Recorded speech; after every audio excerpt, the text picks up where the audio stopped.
KPBS On Demand is supported by Splatero, helping homeowners pay off debt by offering streamlined access to your home's equity with no additional monthly payments or new debt. Splatero provides a lump sum payment in exchange for a share of your home's future value. Pre-qualification is available at splatero.com.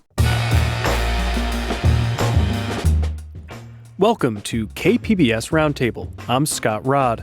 A suite of high-profile bills in the state legislature are moving forward, including a new push to ban plastic bags. Yeah, this bill would ban all of those grocery store plastic bags in favor of paper or other reusable non-plastic bags. We also check in on other notable legislation, tackling everything from AI regulation to confidentiality for LGBTQ+ students, with San Diego lawmakers leading the charge on several proposals. And new rules could be coming for the City of San Diego's Ethics Commission. We'll discuss what it could mean for campaign finance and lobbying rules. Plus, we dive into other stories from this week in the Roundup. That's just ahead on KPBS Roundtable.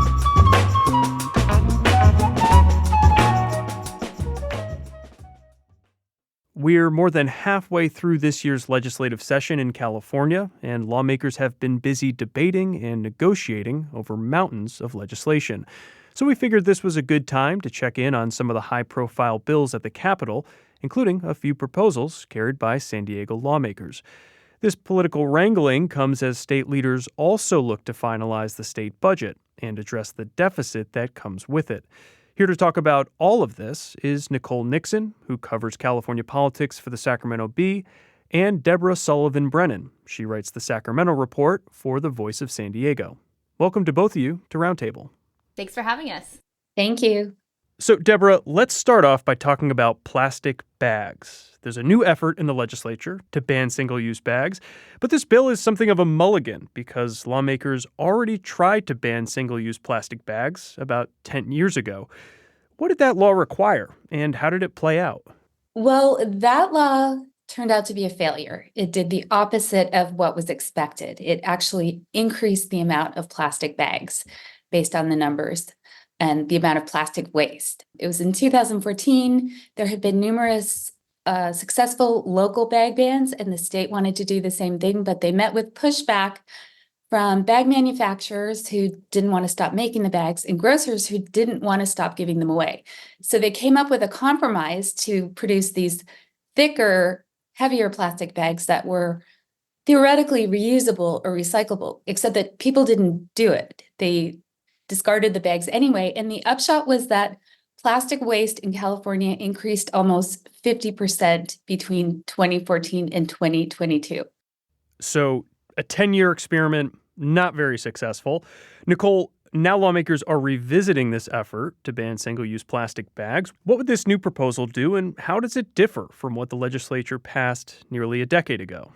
Yeah, this bill would ban all of those grocery store plastic bags in favor of paper or other reusable non-plastic bags, or more ideally for the authors, encouraging people to bring their own reusable bags into the store. One interesting thing about this bill is it has support from the California Grocers Association, which opposed that first plastic bag ban in 2014. And then I'll also just note this is kind of a part of a larger theme of California lawmakers trying to restrict single-use plastics. A couple years ago, they passed a law that requires single-use packaging and food containers to be fully recyclable or compostable within a decade in California.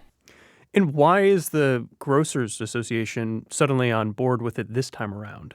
You know, that is a great question. I don't know. I don't have that answer right at my fingertips, but this bill is probably going to get some pushback from plastics manufacturers. They were also opposed to the 2014 ban, and I think we can expect a big fight from their lobbyists on this one. But it's also worth noting that there are two bills, companion bills in the Assembly and Senate that both passed those houses. So it looks like it's almost certainly going to make it to the governor's desk. Deborah, there have been a number of bills focused on regulating or simply reining in artificial intelligence. Obviously, there are many industries that are watching this, and it includes legislation from some San Diego lawmakers. Deborah, tell us more about those bills and what do they look to achieve? The state senator, Steve Padilla, has had a couple bills that made it through the state Senate, and those will be going on to the Assembly for consideration. One of his bills requires an AI risk assessment. It's aimed at protecting privacy and preventing bias and discrimination through the AI process. It would require the state and its contractors to do risk assessments of any AI systems they use to make sure that they're not having unintended harmful consequences. Basically, the AI can't think for itself, and so it reproduces any biases that we introduce in the data or model. So the idea is to prevent that bias from affecting high consequence decisions such as healthcare, employment, housing, education, or criminal justice. And this is a bill that would, at this point, only affect the state and its contractors, but it could be a playbook for broader regulation of AI in private industry. Politicians are often criticized, or maybe mocked is a better word, for their limited or outdated understanding of tech issues. What's your sense of lawmakers' grasp of AI, which is just evolving so fast? Well, I think it's fair to say that lawmakers, for the most part, are not computer engineers or software specialists or IT experts. But the bills themselves, which include a second bill that would create an artificial intelligence hub to coordinate between government agencies, academic institutions, and private sector institutions.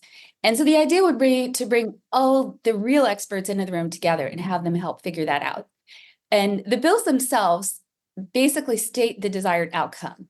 They don't dictate the kind of technical mechanism by which they achieve it. So I think the lawmakers aren't trying to wade too deeply into the technical specifications of this, but relying on the experts to flesh out the rules if they're passed. Nicole, I want to turn to a very serious subject, and that is that there might be some bad news for kids who love flaming hot Cheetos.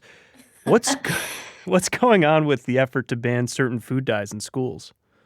Yeah, so there's a bill that would ban 6 artificial food dyes from being sold or distributed in California public schools. These dyes include red dye 40, yellow 5, yellow 6, blue 1, long list. And these food additives have been deemed safe by the FDA. But the bill's author, who's Democratic Assembly member Jesse Gabriel, points out that they're banned in many other countries like Europe, South Korea, even Saudi Arabia. So he wants to ban them from schools. And he points to a 2021 state study that linked synthetic food dye consumption to hyperactivity and neurobehavioral problems in children.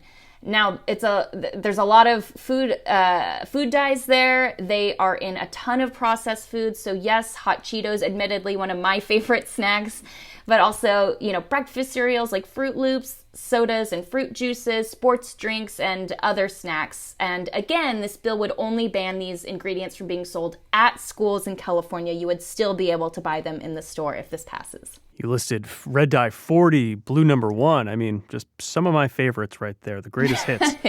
So tasty. So this might sound familiar, though, to some listeners because there was a similar effort last year to ban certain food dyes more broadly in California. As a reminder, what did that bill do? And what's with the fixation among lawmakers on food coloring all of a sudden? Yeah, well, so it's the same lawmaker, Jesse Gabriel, was also behind that bill. And it did include red dye number 3, but there were other additives like brominated vegetable oil, potassium bromate, propylparaben, and it bans all sale of those foods in California beginning in 2027.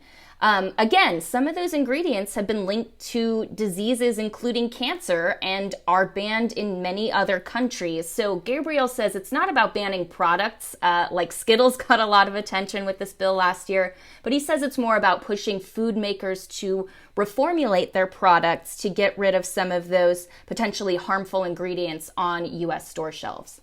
All right, switching gears, state lawmakers are also considering a bill that would require age verification for pornography websites accessed in California. What's going on with this push? Yeah, this bill is called the Parents' Accountability and Child Protection Act, and it would apply to pornography sites, but it would also require age verification for online sales of guns, tobacco products, fireworks, dietary supplements, basically anything you need to already be 18 to purchase in California if you were to buy it in store. Of course, though, much of the debate on this bill is centered around the idea of requiring proof of age to access online porn. And the main arguments for this bill are that teens' brains are not fully developed, that access to sexually explicit content at a young age can impact their perceptions of healthy relationships and consent. Now, on the other side, opponents of this bill say that sexual expression is protected under the First Amendment and that the U.S. Supreme Court has ruled against age verification to access protected speech. And some states have passed similar laws. They're facing litigation over some of those, that same issue of protected speech now. Yeah, on that note, California often leads the pack among other states when it comes to legislation. But as you mentioned, other states have already established or passed similar requirements, and Utah's one of them. And I know that's where you were a reporter some years back, and Utah was among the first to pass legislation like this. So how has this debate over age verification for adult websites evolved over the years? It's such an interesting question. I think the first anti-porn bill I covered in the Utah legislature was in 2016. And, these were simple bills back then. Like the first one declared pornography a public health crisis, if I'm remembering correctly. So that author there in Utah was, got made fun of, mocked, as you said earlier. It's a religious conservative state, so opponents saw it as trying to legislate values. But I think one big difference now is that there's more research on the impacts of pornography on adolescents, and it's complicated. Some studies have linked consumption of, sexually explicit, sexually violent media, especially among teen boys with higher rates of sexual and dating violence. But on the other hand, other studies have shown it can aid teens' sexual development and give them more knowledge and confidence in relationships. And then also, since, where we've talked about other states that have passed these age verification laws already, big porn sites, including Pornhub, have shut off access to that website in these states, including Texas and Utah, in response to these age verification laws. So it'll be really interesting to see if this bill makes it all the way through California and if there are those kinds of consequences of access being just blanket shut off.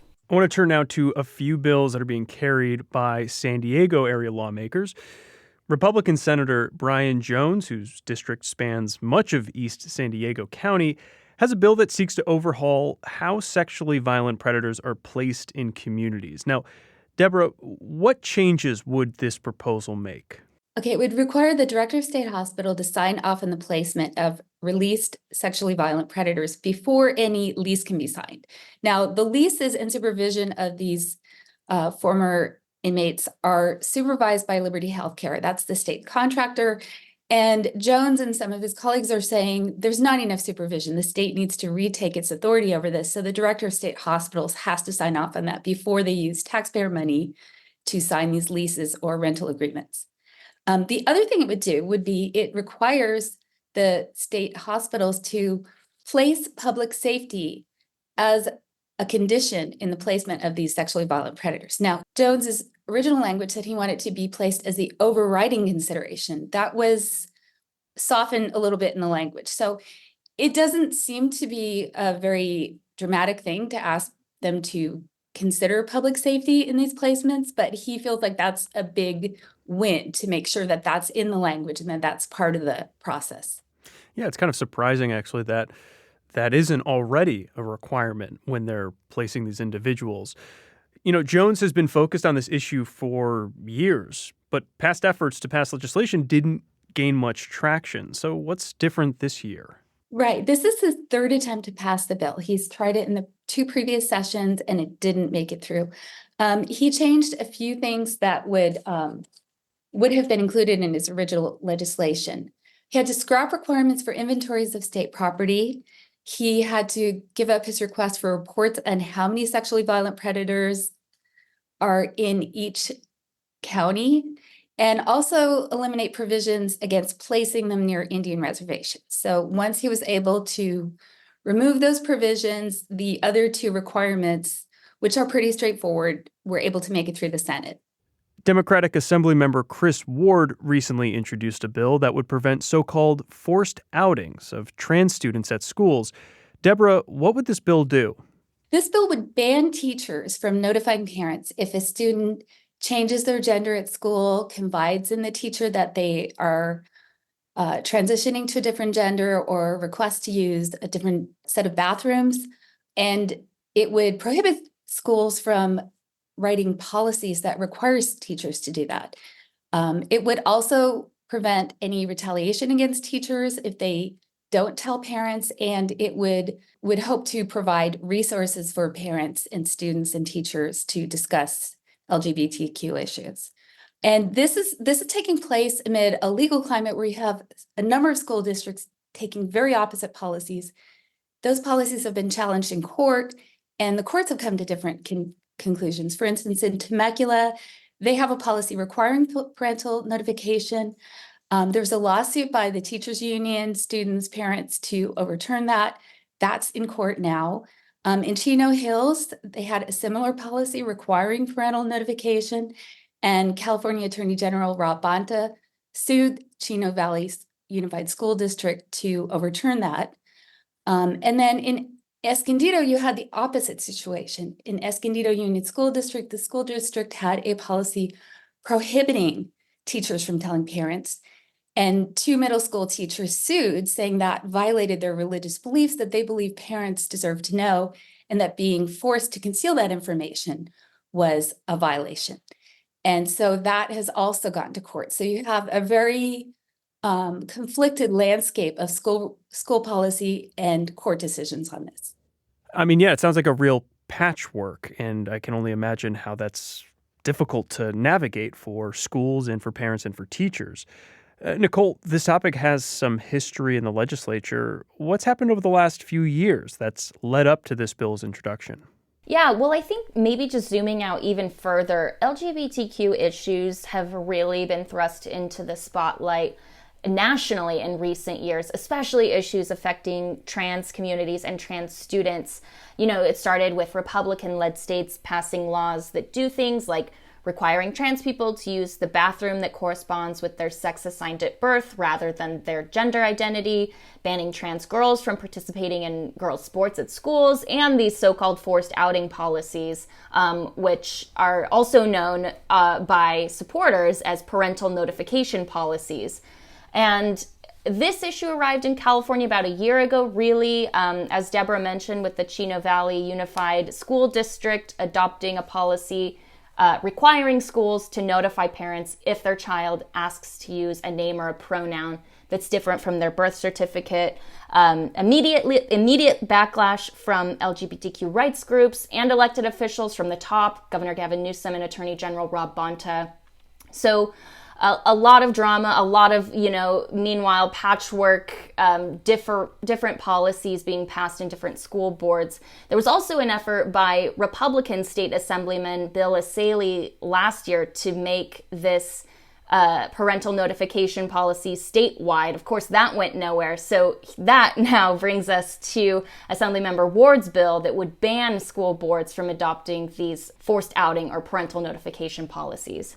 And as we mentioned at the top, we're more than halfway through the legislative session, so these bills still have a ways to go before they're ultimately passed or not passed, and then have to be signed by the governor before they become law. Before we wrap up, I want to touch on the budget. Nicole, we're in the midst of budget negotiations. I mean, sort of heading towards this June 15th deadline, but it's always a little squishy. So where do we stand on the negotiations, and are there any key sticking points?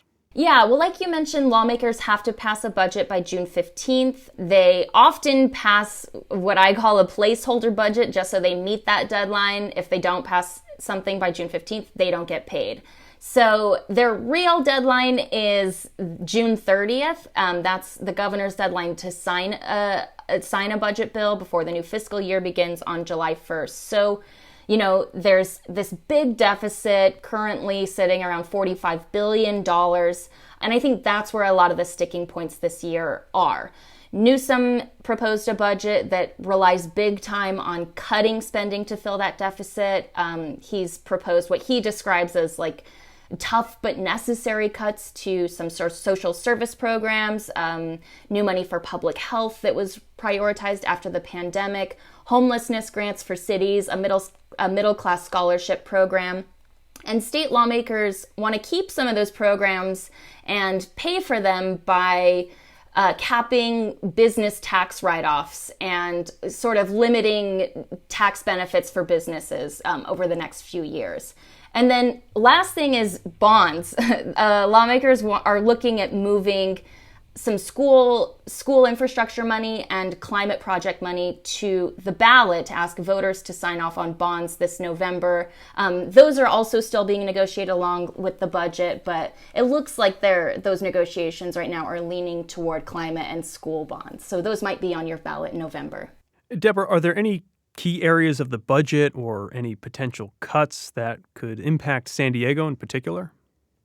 Well, one of the biggest ones that local politicians have been concerned about is the cut to a program called HAP, Homeless Housing Assistance Programs.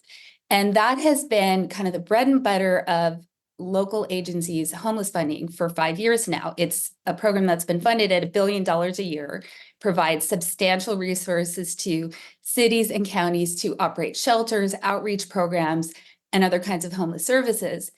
And officials in these cities, and particularly in San Diego, are saying we can't operate these programs without them. So Mayor Todd Gloria, who's the leader of the Big City Mayors organization, has written to the governor arguing that they should restore this funding, saying that it's going to gut all of the progress that they've made over the past 5 years and worsen the homeless program, making it even harder to gain ground in the future. Now, the legislators in their version of the budget included that $1 billion. They're saying they want to put it back. So that will probably be a point of contention and negotiation between the legislature and the governor as they try to arrive at the final budget. I've been speaking with Nicole Nixon, who covers state politics for the Sacramento Bee, and Deborah Sullivan Brennan for Voice of San Diego and Cal Matters. Thank you both for joining us today. Well, thank you for having us on today. Thanks for having us.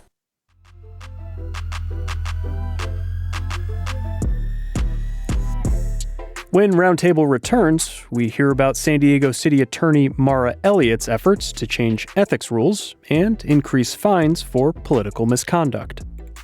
I think this has been something on her to-do list for some time, and not unlike a lot of elected officials, she may be trying to shore up her legacy.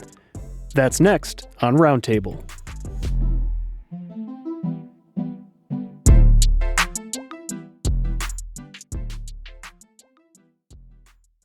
KPBS On Demand is supported by Splatero, helping homeowners pay off debt by offering streamlined access to your home's equity with no additional monthly payments or new debt. Splatero provides a lump sum payment in exchange for a share of your home's future value. Pre-qualification is available at splatero.com. Welcome back to KPBS Roundtable. I'm Scott Rod. San Diego could see significant changes to how campaign and lobbying rules are enforced if a proposal from City Attorney Mara Elliott gets the okay from the City Council and city voters.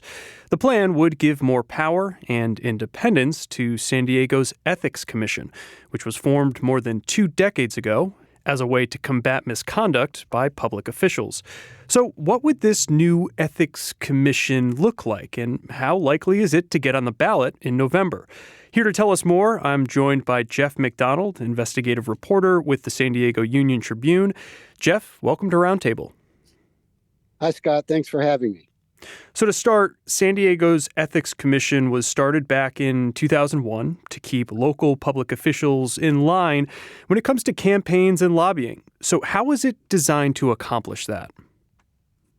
It requires that campaigns, candidates, lobbyists disclose contacts and spending in a way that helps voters who are interested in researching who's supporting what candidate or where a campaign might be getting its donations from, so that any voters who are interested in researching the sources of financial support can do so. So that's what the ethics ordinance is designed to provide. And, it's been in effect for 20 some years and, doing its work. Okay, so you say doing its work. Has it lived up to those goals and expectations?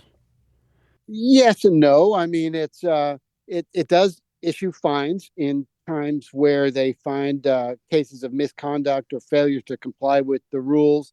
But one of the reforms that are proposed now would be to increase those fines, because oftentimes they're, just $1,000 or a couple $1,000, and not really enough to dissuade, people who are purposely not disclosing information, would dissuade them from doing so. So yes, it's been effective, and it's a great resource for, people like us, interested voters, but it certainly could have sharper teeth. So you mentioned the potential changes to the fines. I want to jump into what else is being proposed here, because it's kind of multifaceted. So for your story, you spoke with City Attorney Mara Elliott about her proposal. And in that story, she said about the Ethics Commission, quote, "It's time to bolster their independence and better define their role." So what is she proposing, and why does she believe these changes are needed? Well, she's termed out of office at the end of this year, and I think this has been something on her to-do list for some time.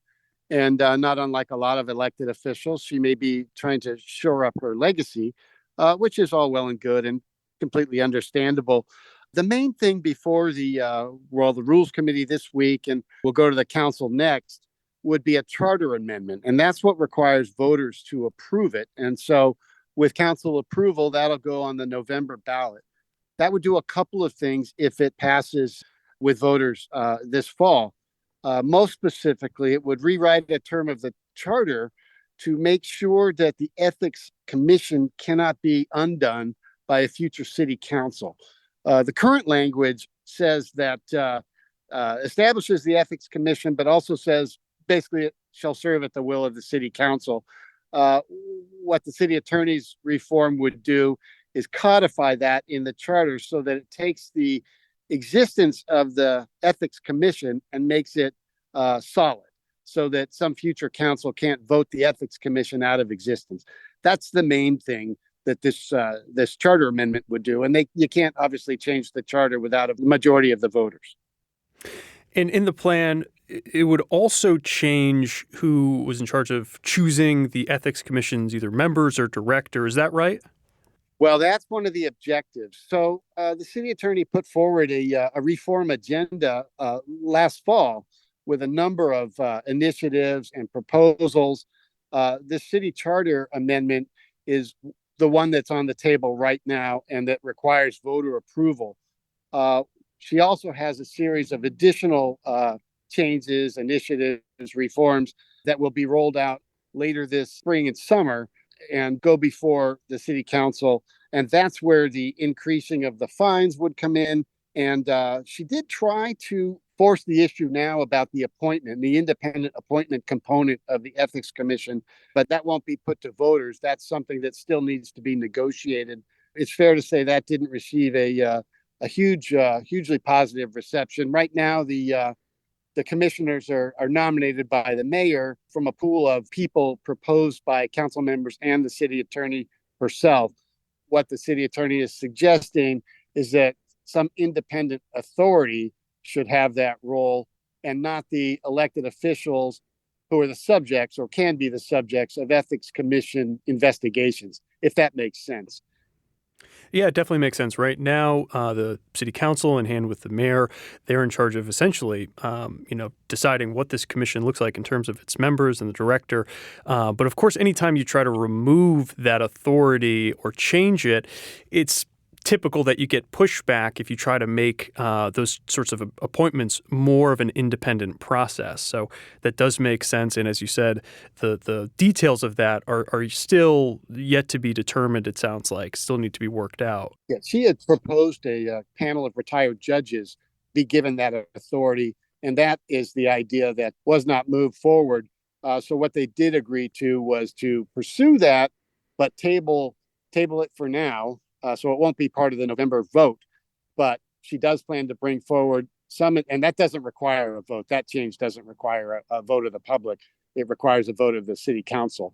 That's what she's going to bring forward later, presumably after some further negotiations. You had mentioned the penalties before, and there's been talk about how the commission, the penalties that it doles out just simply aren't enough. So what are the penalties now? What do they typically look like? What's the maximum? And what are the proposed changes that Elliott's put forward? Well, again, the amount of the penalties isn't subject to public vote. So that's not what's going to be before voters in the fall. This is another one of those elements of her reform agenda, which is broader than just amending the charter. Amending the charter, according to the city attorney, is kind of the linchpin of these further reforms. The maximum right now is $5,000 per violation, and they often don't mete out that high a penalty to violators. Sometimes it's $1,000, sometimes it's $2,000. It depends on your level of cooperation, the seriousness of any offense, how you respond to the investigation, if you're cooperative or not. What's been banted around of late is tripling that to $15,000 per violation. So if you do something, every day can accrue a new violation. So that could reach into, a lot of money. But right now, some firms will, political consulting firms or whatnot, lobbyists, they'll fail to disclose and then or report it late and then pay the penalty simply as the cost of doing business. So what the city attorney wants to do is incentivize people to comply up front so that they don't just write off the fines as an extra fee for not disclosing their clients or their meetings with officials. You had mentioned before Elliott making this push on this front, but there are also other initiatives she's been trying to move forward in the home stretch of her time as city attorney, looking to cement her legacy. In addition to this push, she's also trying to make gun violence restraining orders, which are taken out when someone is either a threat to themselves or to others and has a firearm, and that firearm is removed, at least temporarily, from their possession. San Diego, under her watch, has really become a leader on that front, and she's trying to make San Diego kind of a training hub, so to speak, for other cities to also adopt similar measures. So what do you make of Elliott making this push in the home stretch to cement her legacy and leave behind things that could continue to unfold after her time is up? Well, I think she deserves credit for making these issues part of her agenda. Certainly the gun violence restraining order, so she's been leading on that for years, and that's much to her credit. A lot of officials in their waning months in time in office, they do want to polish their legacy. And so there may be some of that going on here, but, that's okay. That's human nature. I think she thinks it's important that she get more done before she leaves. And, these are important issues to her, and she's trying to bring people on the city council around to her way of thinking. And it extends beyond gun control issues. I mean, she's talked about imposing a civility code, which would govern people who attack public officials during public meetings and things like that. She's talked about improving whistleblower protections, which is interesting. She's talked about expanding requirements for lobbyists who are unpaid, because right now the current code only governs lobbyists who are paid by their clients, right? But we all know a lot of lobbying gets done, on the golf course or at the restaurant or wherever that maybe not is so formal. So there's a number of things that she wants to try and accomplish before she leaves office that she thinks would improve everyday governance in San Diego. Yeah, and there definitely are politicians who look to polish their legacy or shore up their time in office with kind of a lasting impact in the home stretch. But there are definitely ones, too, who have a bit of senioritis, so to speak, and, kind of want to just coast off into the sunset, to mix up some metaphors here. And so it's worth giving credit where credit is due on this, and she definitely is trying to make a push on several fronts in these, last months of her time in office. The City Council's Rules Committee appeared split on this proposal at a previous meeting, but it went before the committee on Wednesday for a vote and passed unanimously. So what do you think might have changed? Well, I know that there's been a lot of discussion behind the scenes since that earlier Rules Committee vote, and rightly so. I mean, this is how the sausage gets made, right? I mean, you try and win votes and build coalitions and whatever initiative you're trying to pass. That's just, politicking 101. So I think that some compromises were made, like the doing away with the retired judges idea, for example. That didn't muster any support when it was first broached. So it's kind of on the sidelines now. Now, what they did agree to was to proceed with some other independent appointment protocol that's not yet been defined. So those are the sorts of horse trading that happens behind closed doors all the time. But I think at the end of the day, the public's, they're going to be, they should be pleased that there's movement on this and something is getting done, right? I mean, that sure beats the alternative. We all want an effective local government. Jeff McDonald is an investigative reporter with the San Diego Union-Tribune. Jeff, thanks so much for sharing your reporting with us today. You bet. Thanks for having me.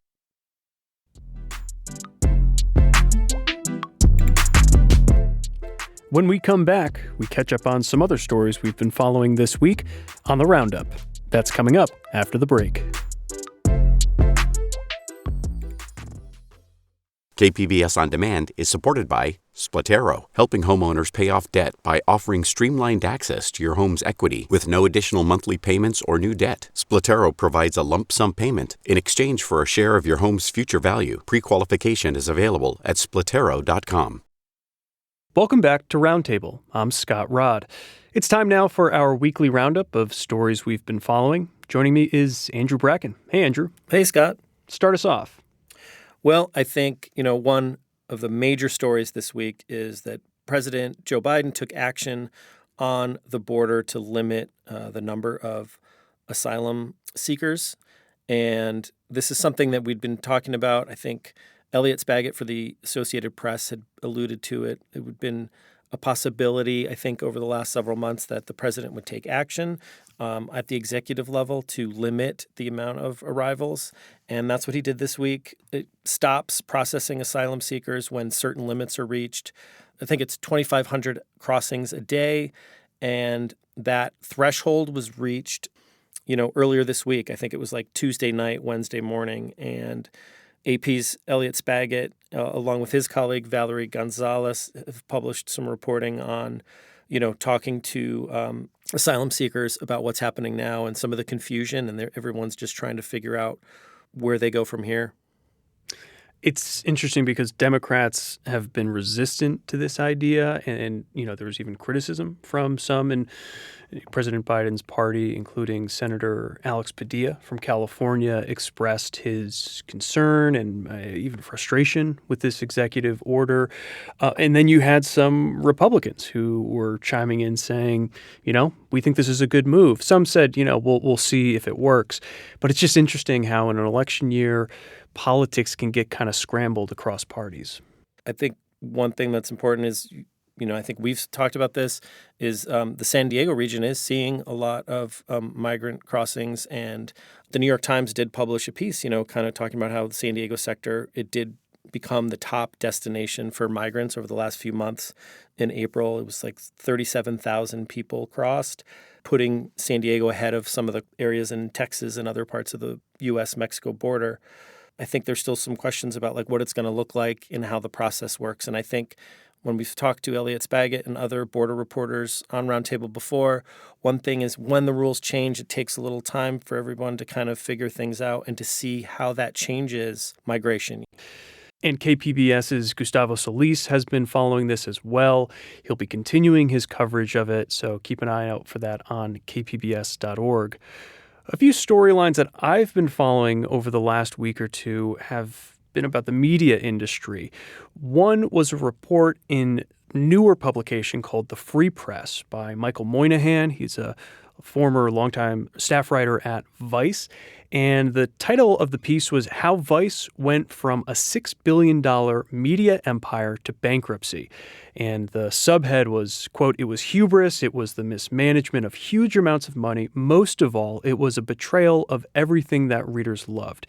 And so Vice, for folks who aren't familiar, it started off as this scrappy punk rock magazine in Canada, decades ago, and then over time just grew and grew and really led the way, both in terms of print publication and then later online publications, and then branched out into video and TV and just became this juggernaut of reporting. And their whole vibe was, make it irreverent, do story angles that are different from what everyone else is doing, iconoclastic, contrarian.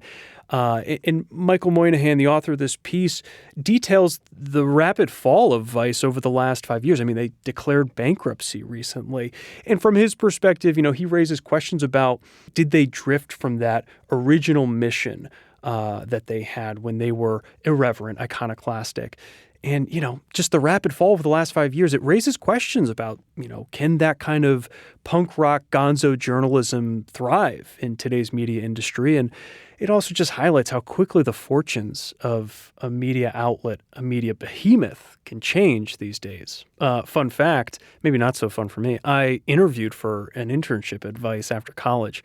Oh, really? Didn't go well. The interview lasted like 4 minutes. It was pretty clear pretty quickly. I was just not cool enough for that magazine. So they sent me walking. They actually never got back to me about whether or not I got the internship. Well, maybe that's why they're facing bankruptcy now. Who knows? Probably. Another media story that caught my attention and a lot of people's attention this week was the editor of the Washington Post, Sally Busby, suddenly stepping back, leaving her role. I mean, this was a stunning development. She's been in that position now only for several years, but under her watch, the Washington Post won 6 Pulitzer Prize, including 3 of them this year. I mean, she had a long, accomplished career at the Associated Press. And this sudden resignation, apparently was because the publisher was looking into demoting her role to a narrower position in the newsroom, kind of responding to, again, the changing landscape of the journalism world. They're looking to do some new kind of fragmented things with their newsroom. So it was just kind of shocking to see how quickly, and suddenly her departure was. There was also, though, some reporting just in the last couple of days about how their publisher, William Lewis, has been apparently trying to kill stories about his connection to a UK phone hacking scandal from some years ago. This was when he was previously a senior executive at the Murdoch News Corporation. So, just like a dizzying set of developments and very concerning for one of America's cornerstone newspapers. We're heading into a whirlwind, historic presidential election. So it's worrying for me as a news consumer and just as, someone who participates in the democracy, seeing such an important news outlet seeming to be in a scrambled position. Again, to kind of just, capture the nature of the industry, the Washington Post isn't the only one kind of going through some instability. You mentioned the scandal he's facing from when he worked at Murdoch, and another Murdoch-owned paper, Wall Street Journal, I think just had some layoffs, and the newsroom's been quite unhappy about changes there. So it's just like, I don't know, every week there's 1 or 2 more stories. And even here locally, news is just coming out that, Times of San Diego has been bought by Arizona State University, their product Newswell, which I think works with different media organizations, and we'll see where that goes. Yeah, the Times of San Diego development, I'm a bit more optimistic about that. This, this group Newswell is associated with Arizona State University. They have a really robust journalism program. So I think, certainly that's better than being bought out by a hedge fund, right? Yeah. So I think there's reason to be optimistic there, but absolutely, like I used the word dizzying before. It's just every week, every few days, it seems like there's a development. All right, so there's some more local San Diego developments, news that you want to talk about. What's going on? Yeah, and this one's an unfortunate story involving a couple of San Diego Padres players. One player, Tucupita Marcano, has been banned for life from Major League Baseball for betting. And this is something we've seen happen more and more over the past several months. As sports betting has become more common, I think you're starting to see more types of these scandals. But he was banned for life. The incidents happened when he was a member of the Pittsburgh Pirates, so it wasn't from Padre games. He hasn't really played for the Padres. I think he's had a knee injury.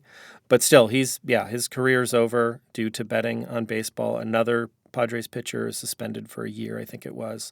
And as sports betting has been increasing, people have been raising concerns like this, and it's not the only sport. Professional basketball has had a similar thing with the NBA player Jonte Porter, also banned for life. It's just kind of at this point, the way I follow the story is sort of like, what's the next shoe to drop, unfortunately. Yeah, I mean, as sports betting has become so much more widely available and easy, a couple taps on your phone, you got to imagine that some of these players are, getting lost in the mix of that. It becomes more available, more players will likely start to do it, and it is really sad. Well, and also, I think you remember a couple elections ago, I can't even remember what year it was, we had 2 state propositions on sports betting. Both failed. But I think one expectation was that it wouldn't be the last effort, whether it would go through the legislature, but that sports betting was just too huge of a market. It's, legal in many states of the U.S. now. So I think it was a question of when is the next proposal coming to California. So that's always something I'm just kind of keeping my ear out for, and to see how scandals like this impact that. Absolutely. I mean, California is, not the final frontier of sports betting, but it's another huge frontier in terms of these sports betting companies trying to break in. And so, we'll see. I think in the next few years, we'll see it break through in one way or another, either a bill that passes the legislature or perhaps getting back on the ballot. Andrew Bracken, thanks again for joining us. Thank you, Scott.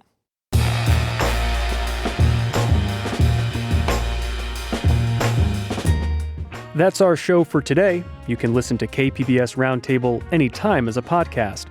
KPBS Roundtable airs on KPBS FM at noon on Fridays and again Sundays at 6 a.m.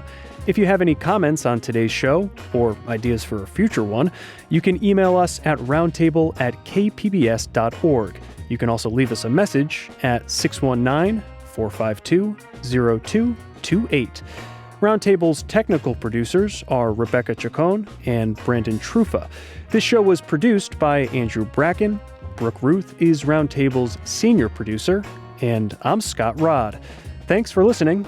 Have a great weekend.